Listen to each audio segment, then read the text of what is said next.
La réunion des ministres du G7 s'est conclue ici à Niagara-on-the-Lake aujourd'hui.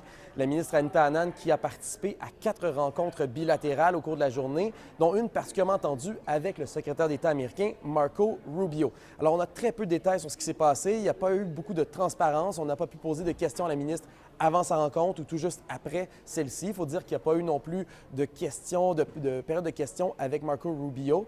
Mais ce qu'on a appris de la part de l'équipe d'Anita Anand, c'est que la question des tarifs n'a pas été abordée au cours de cette rencontre parce qu'on nous dit que c'est un dossier qui est porté au Canada par Dominique Leblanc et aux États-Unis par Howard Lutnick.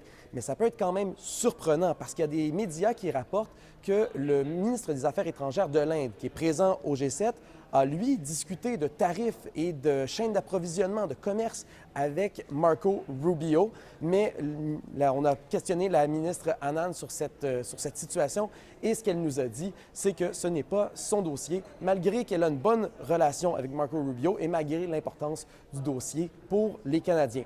Parmi les autres rencontres bilatérales, il y a eu une rencontre avec l'Italie, avec l'Arabie saoudite et Anita Anand a fait une annonce avec le ministre des Affaires étrangères de l'Ukraine à l'effet que 13 personnes et 11 entités russes qui sont reliées au programme de drones de la Russie étaient maintenant visées par des sanctions. C'est une annonce qui avait été faite par communiqué la semaine dernière, mais elle a aussi ajouté que des entités, des personnes qui font partie de l'infrastructure cybernétique de la Russie sont visées par des sanctions et il y a une centaine de navires de cette flotte fantôme à laquelle le Canada s'oppose qui sont visés par des sanctions pour limiter les revenus de l'envahisseur. Alors ça, c'est les rencontres bilatérales. On a aussi eu des rencontres de travail où on a parlé principalement de sécurité maritime, de sécurité énergétique aussi, particulièrement pour l'Ukraine, mais aussi de minéraux critiques.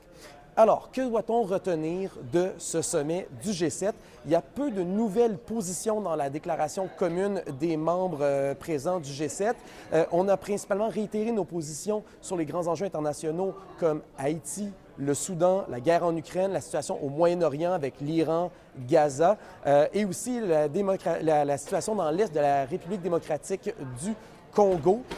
Et puis, on a souligné par contre des inquiétudes par rapport aux agissements de la Chine, particulièrement en mer de Chine, et l'instabilité que ça cause dans la région Indo-Pacifique, notamment l'utilisation de canons à eau et de manœuvres dangereuses contre d'autres navires. Alors ça se retrouve dans le communiqué, la mention, l'importance de maintenir l'accès au détroit de Taïwan, par exemple. Eh bien, c'est mentionné de façon assez claire.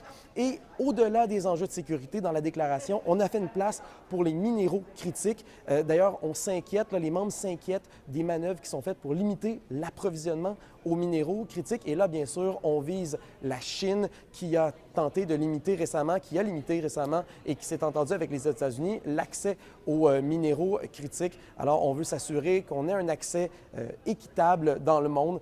Donc ça faisait partie là, des dossiers vraiment fondamentaux de cette rencontre du G7. Donc, en bout de ligne, pas de nouvelles positions vraiment qui sortent du lot, pas des choses qu'on n'a pas déjà entendues de la part d'Anita Anand ou des alliés du Canada, mais on a voulu démontrer qu'on faisait front commun sur plusieurs enjeux internationaux.